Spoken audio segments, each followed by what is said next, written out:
Afternoon class. Can you hear me? So, Yes, sir. Good afternoon, sir. okay.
Mm.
We'll start 1:45.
So we'll try to maybe shorten. I think some of you are busy with your thesis, so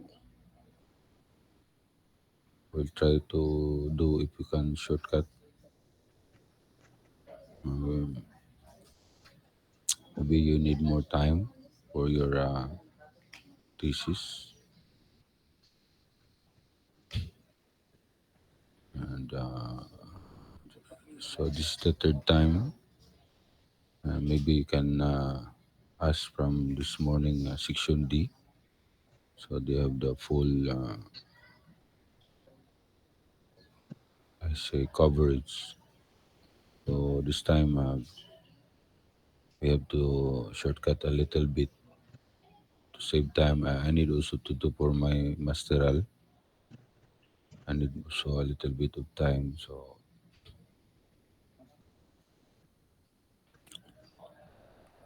I give you some sample, but I will not finish everything like finishing all the stairs. Again, if you want some reference, you can ask the other sections that I think section A and section D. I have showed them everything. And for this afternoon, we'll try to shortcut because I need also a little bit of time.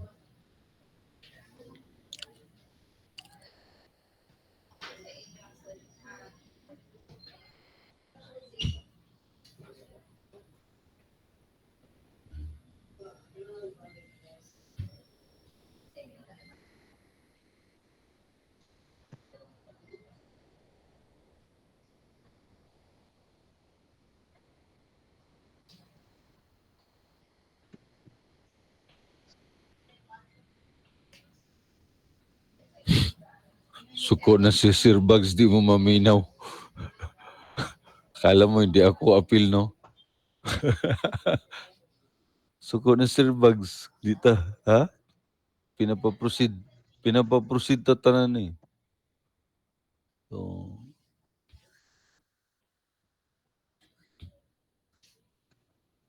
dugay siguro na mahuman, no? Apas na lang. Ako lang ng shortcuton karon ng sa section B. Iklas, sugod na ta class because I need to do something. Let me share my screen. Tell me if you don't see it.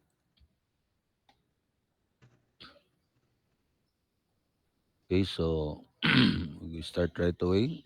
Now I am in your model. So I go to 3D. Like how, like Okay. Mark? I don't have money. So first I we don't have have to money. add the stairs. I will only add one, huh? So anyway, the process is the same going up. So we are going to add a stair here. So Ayun first na I guli, need Mark. to add Ayun na guli.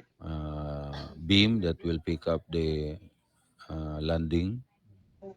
Will be a critical beam for.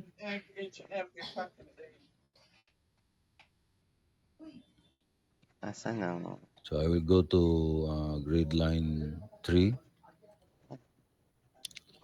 So this is from our stair starts at the ground. So therefore I need to add a ground grid.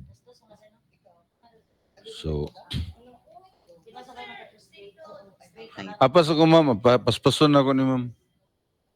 So nag-registration pa man siya siguro. So you see our ground is 2 meter from the base. So paspas lang taga may class ha. So I will add grid at Z, yes. and that is a ground grid G, and height is 2, and you add, Oh, di and ba? then after adding there, I Magkakabuo need to also tayo add the grid at the opening to slice the stair. So I need to add sa x2. ere. So x2,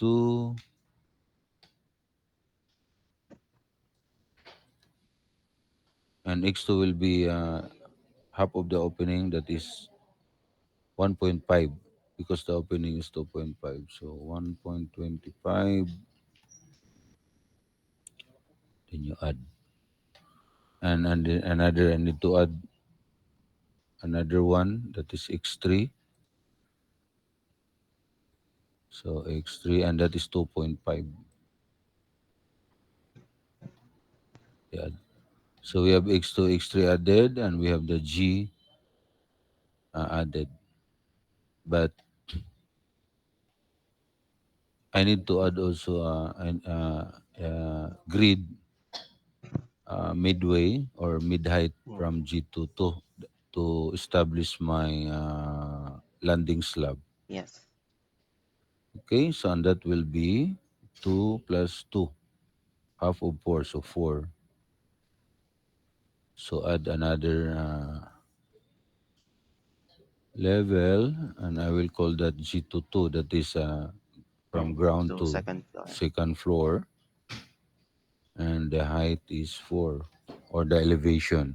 It's not really the height, but the level. So you have G2, G22, apply. So you can see I have added G because that's where the stair starts, and we have the G22. So I need to add the beam to pick up the stair, RC beam, STB 400 by 600, and then horizontal one.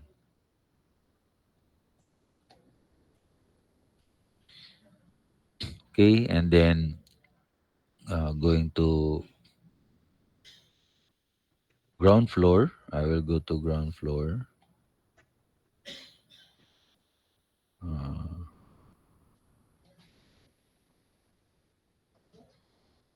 okay, so I am now at ground floor. So you can see the grids.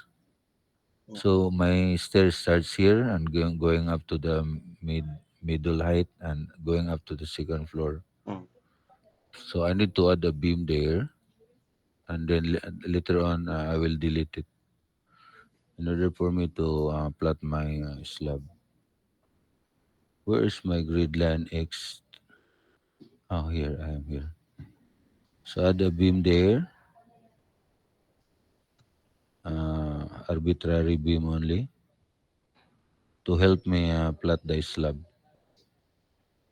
And you close and 3D.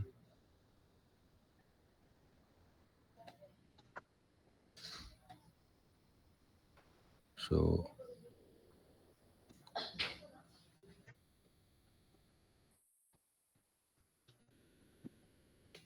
so I have that temporal beam. And this beam. Mm, I will add first the landing slab. So I go to G22. So G22 level and draw my landing slab. So STS 100, shell, rectangle, and horizontal slab. So add that one,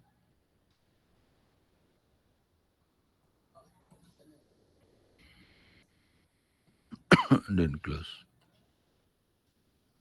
So 3D again. So now I have the landing slab resting on the beam I have added. So now I will draw my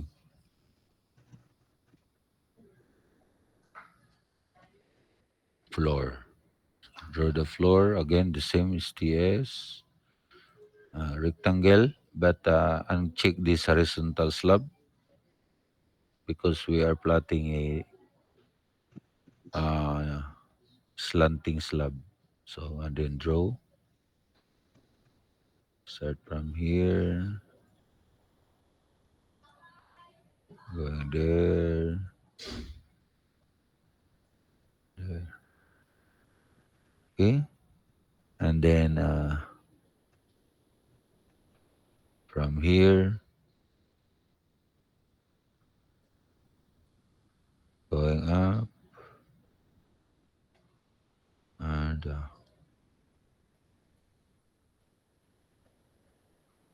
here.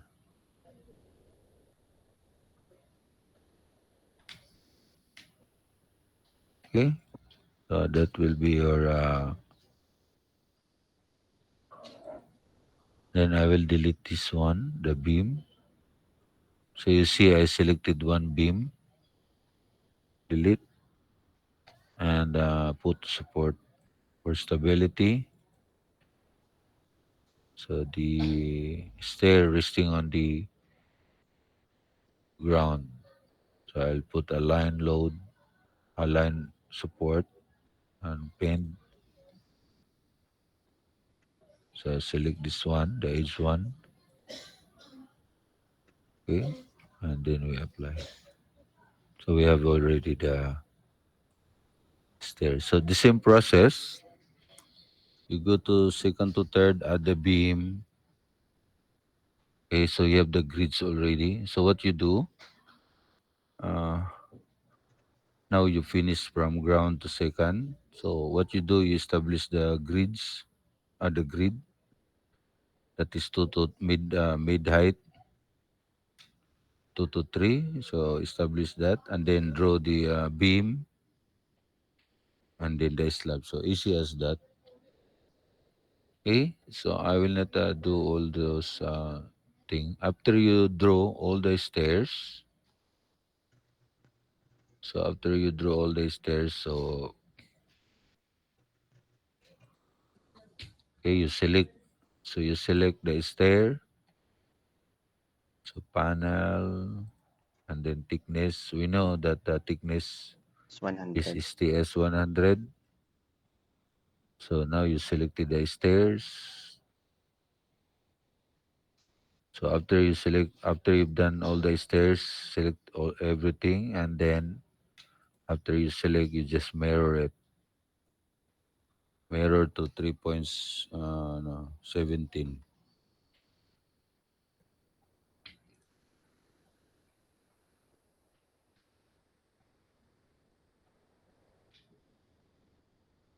What happened?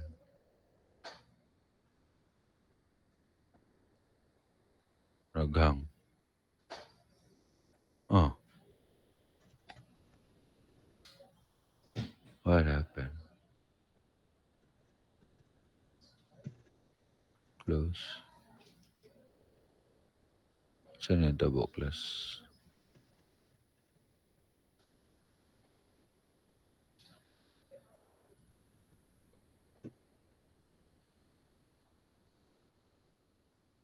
Ah, na-mirror naman. Na siya. Oh. So, na-mirror na siya. So, ganun lang ang, ang sequence. Okay? And then, after the stair, you you add a coupling wall. So, these are our coupling walls, the highlighted. So, you can select that one, isolate the wall for easy manipulation. So, select the wall, panel, and we know the thickness is 300. That is the property of the wall. So, add there, and you isolate. Okay, so now we can work with the wall.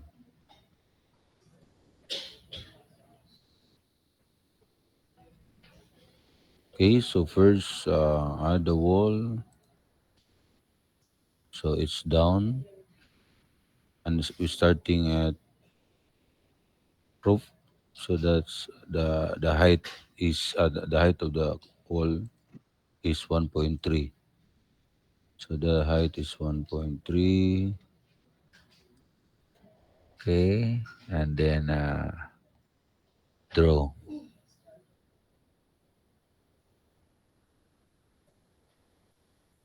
So you can see the wall is added. So continue.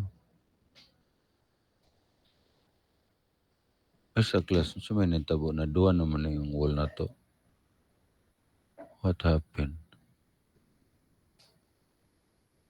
Oh, duwa naman. Na, Sino yung tabo? nagduwa bitaw. Ah, kasi na-select ang coupling wall. Ano, ang core wall ba yun? Mas magdali bitaw. Malangan ni noon. Wala dia. Magdali-dali. Ah, langay di ay. Anyway, duda ko nung pag-select na to sa stair, pag mirror na to, na-appeal ni siya. Nag-mirror, oh, nawala na, okay. So, see, nawala po ang stair. Okay.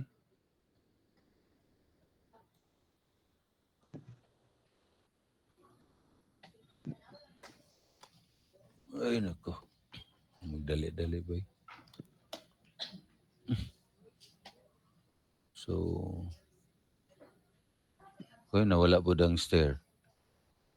So, what you do, okay, well, what happened? STS, that one. Mora mo na siya. Ang napili na to. So, naalay something wrong. Hmm? And then, mirror. So, 17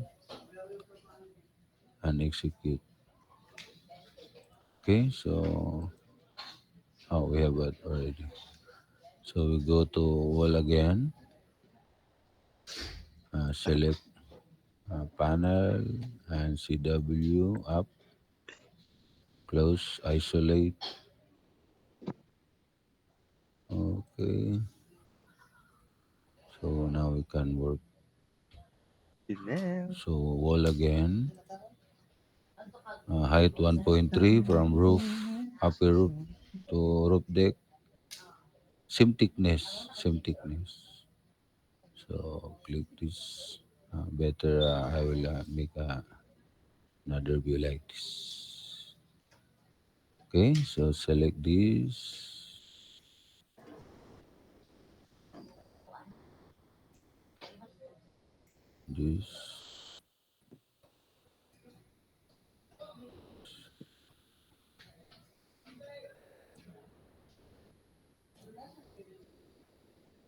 Okay, so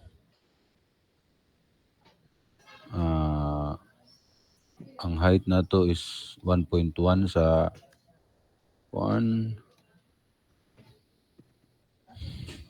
mm, from fifth to second 1.1 ang height.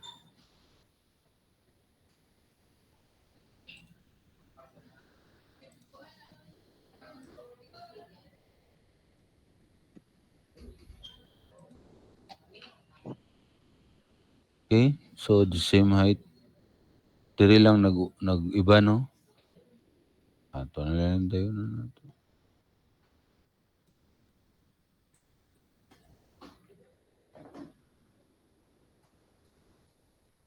So diri is 1.9 sa second floor kay taas man ang height. So 1.9.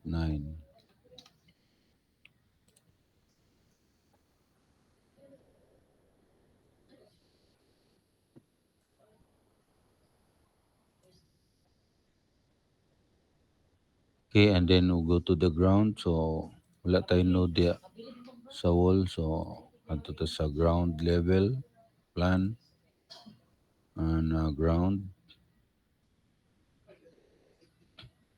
and we add the wall. So we know the wall is 2 meter going to the base. So the height is 2.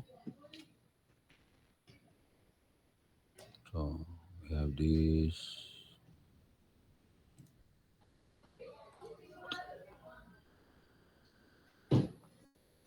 There we go. Ay, nasubrahan.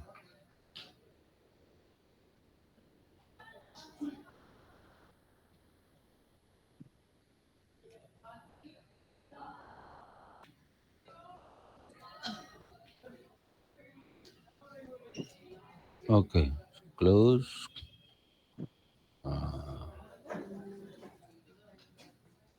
3D. Okay. So narang wall na add sila.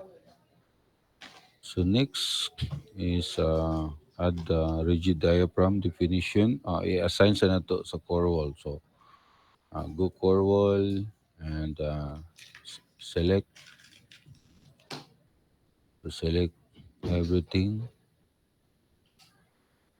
So that one. Okay, and then close to make to be safe, and copy here. We say the core wall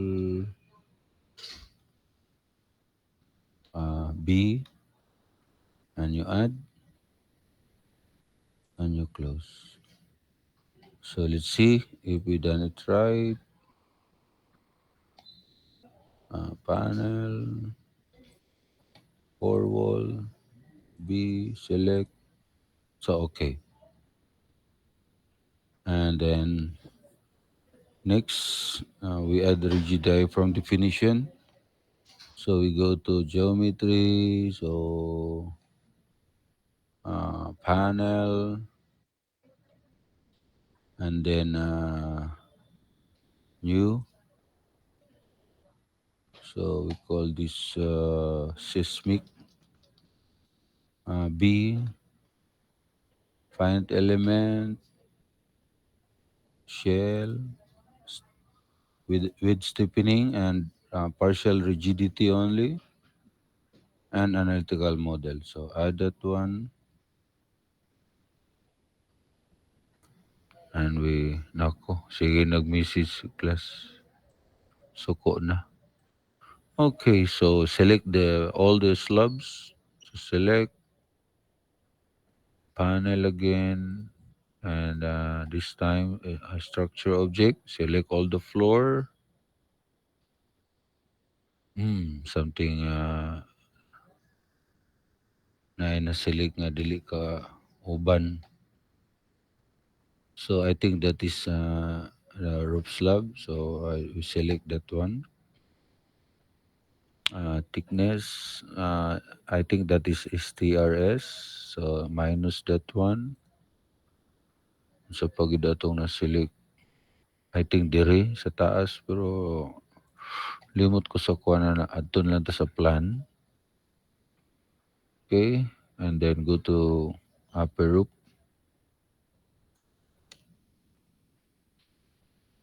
and we deselect it manually, and 3D again. So I think I have selected only the slabs. With the stairs. So deselect the stairs, panel, uh, stair. We know that is STS 100. Deselect. Okay. So I think we've done it. So only the floors selected. So we go here for the calculation and find the seismic B. Calculation, seismic B. Can click here.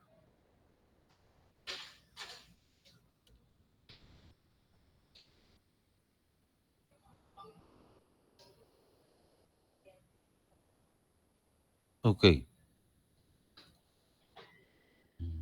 So we've done our part for the model. We'll save this.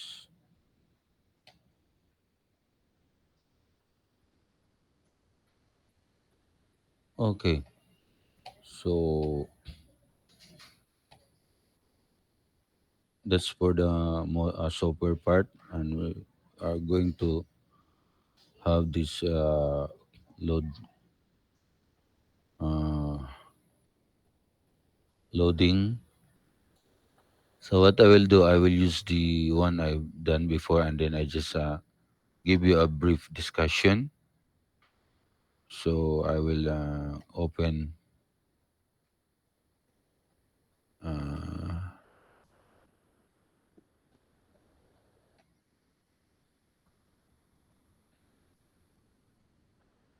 uh,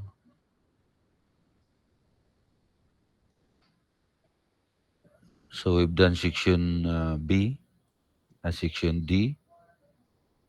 So for section D, so the concept and derivation from triangular load to uniform load, because in design we use the uniform load, but you check sa board exam, because I think I saw a board exam lately that uh, as as the problem as the triangular load on this one. So for board exam, this one we can use. Your reviewer will confirm that. But for the design, for actual design, we are using uniform load. So in my experience as a designer, I never saw somebody use like that. Always like this. So our goal now is to equate the uh, bending moment of the uniform load to the bending moment of the varying load. So this is what we call the varying load BL that starts from zero and up to the middle maximum. So Hmm? solve for VL, the varying load. So that is just the height S over 2 times the W. So W is in, for example, in office, I think is verify that one. I just put a reverse cloud is 2 meter, 2 kilonewton per meter square. So your W is force per area. So you have VL and you solve for P. So P here is just equals to one half of the S, the base, times the height, which is WS over to the BL. And you come out P is WS square. Take the solve for the reaction, one half WS over 2, and solve for MBL now. Just equals to uh, R times the moment arm S over 2 minus FBL. So FBL is just the resultant of the triangular load, and that is one half of S over to the base multiplied by the height WS over 2. So you have FPL W square over 8 times S over 6. So you have M W square over 24. So equating now W square over 24, equating this triangular moment, bending moment of the triangular load to the bending moment of the uniform load. And we know that that is WS square over 12. So UL now is WS over 3. So that's why you have there WS over 3. Okay, so now it's already uniform load. If you check, so WS over 2 times 2. So this is P. W is square over 4. This is the P here and the P there. So 2. So 2 times W is over 2 plus 2 times the P of here because there are two trapezoid and equals to the area of the panel times the W. So that's verified. Okay. So to do the application, so now this is our sample floor framing. So we have here column, 4 columns, and you have the beam, you have B1, B2, and B3, B4, B5, and you have one intermediate beam. So you have five uh, span here, four, and then here three and three. So if you draw the yield line, so it would look like this because this is the long span. And per here, for this panel, the long span is 4, so it will look like this. And here, for this panel, that is 3 by 8. So if you solve it, because S over L should be greater than zero point 0.5 in order that to is slab.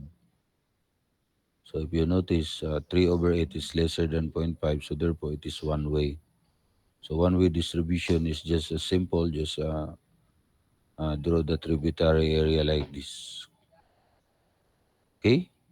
And to solve example for B1, if we want to design B1 as a simple beam, as a isolated beam, so you just draw the for B1. The diagram here is 0 for one we slab. Only this beam absorb the panel load. So here from the three spans, the three length 0 and then here 4. So that's why we have here three walang load dire and then 4 na uniform load. And how to solve for WB1? So here, this is a short span. So for short span, the formula is WS over 3, which we have derived, and WB1 WS over 3.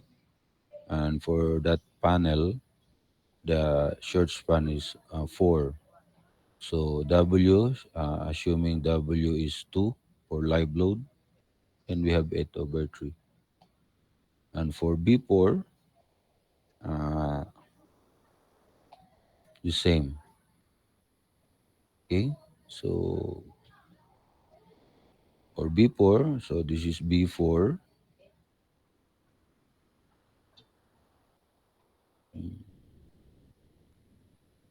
Actually, class dire na ay mali ko dire no. So sa dini nga span W1. Pag abot dire class, dapat W2 plus W1. So I'll try to correct that. So dapat sipiat ko no kasi tingnan mo na ay kining trapezoid na ay contribution ani nga part and then kini naman na so at before na pa gani dinhi oh kini oh kini siya. So sipit ko ani class. So dapat dire ah kay kini siya W1 man ni no, just a one way slab distribution. So supposed to be sa 5 meter nga span that is W1 plus W2. This is this one. Okay, so plus supposed to be plus W ko ano siya. Mahirap talagang masyota ng Plus tao. W1. May makisita kahit okay na mahirap. Wala Oh, na. Okay? By the way, kini dayong WB1 dinini siya, no? So pag nag pungit atong eraser.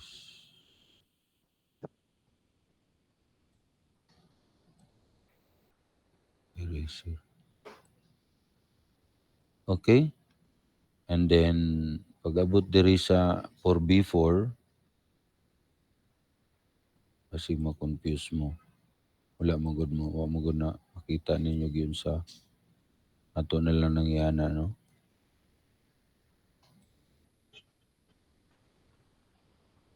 So solving for W1, we have here W1 that is sandali, S over 2W. Ay, gi-add naman din ako, class. Bungi mo ko, class. Ay. Magdali-dali lagi. Kuha naman din, class. Na,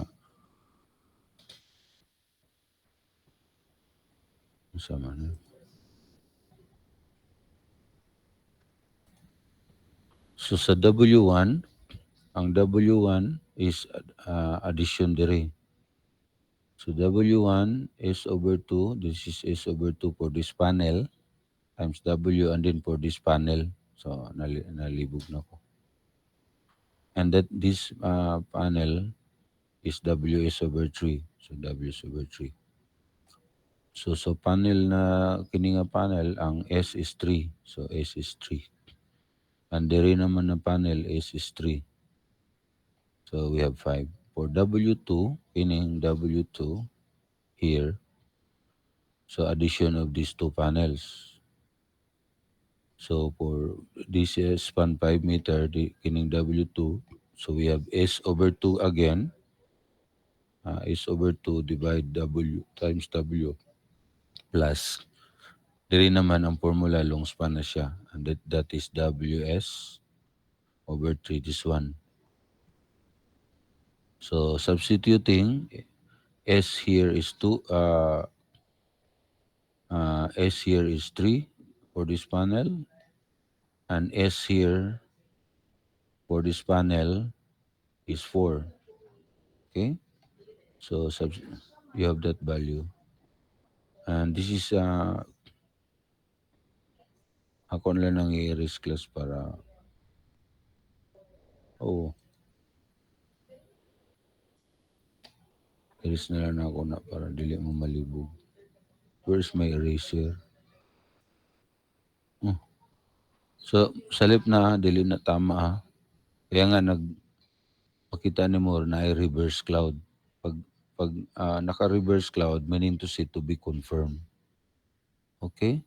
Because we don't calculate. I just assume it. Ang kining did load naman, W1, W2, assumption rin yapon eh. Okay? Because gipakita na ako sa robot unsa ang dapat buhaton. So, ang for did load, idugang nimo ni siya. Hmm.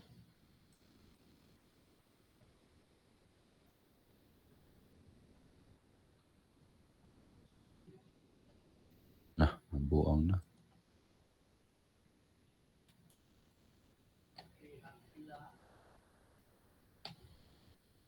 Okay? So kining did load as ako lang niya as assumption lang ni siya ha, dili na tinuod. Wala ta mo compute na. So assuming sa did load kasi pag mag-load computation ka, duha man imong i-compute, the live load and the did load. So iba-iba ang value. So assuming imong did load ana, so what you will do, mag-add ka. I-add lang nimo diri sa deal 1, okay ra man na. So add lang nimo diri. And then member load, of course, is kilonewton per meter. Pero dili ka pwede mo gamit ani kasi this is all throughout the span. Okay? So ang imong gamiton ang trapezoidal load. But P1 and P2 are the same.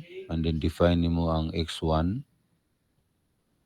Okay? And then define again. So you use the trapezoidal load to uh, apply this kind of loading. And also this. So unless kung uniform all throughout the span, kung uniform all throughout this one, wala nagbago, then you can use this one. Okay? Okay. Okay, class? So actually that's only for this. Until then, medyo ano lang, paspas lang kayo kay na activities. Okay? So you have any question? So section A and section D, they have all the full presentation or full discussion. So nagkataon na lagari mo agi mga butang di na to makita. I'm rushing because I need to go. Okay, so let me stop my presentation. Okay, so let me check your attendance. Dalian lang na to ha. Okay, so to na sad. Okay, undo, present, butal, present, kagula, okay. So later after this, you check sa Google Classroom, i-send na ko tong sa section D nga presentation. Kahita, okay, daaw, Daaw, okay. Ah, Dantes. Dantes. Okay, not around. Dialong. Dialong, okay. Doong. Doong. Not around. Doong. Dumaplen. Dumaplen, not around. Okay. Galangan. Galangan. Wala. Okay, present. Galarita. Galarita, wala. Ginubaten. Okay. Guangko. Guangko. Okay. Halasan. Halasan. Wala. Halagat. Halagat present. Labuyo. Labuyo. At around. Lirazan. Lirazan. Okay. Umpok. Umpok. Okay. So, istadihan nila ninyo ang katong example ha. Katong sa section D. I-post na ko karon ha. And then, Paler. Okay. Papulonyas. Okay. Paspe. Okay. Kimno. Okay. Ribaka. Ribaka. Okay. Rosal. Rosal, wala. Sabud. Okay, present. Sausal. Sausal, okay. Sabior. Sabior, absent. Sinugaya.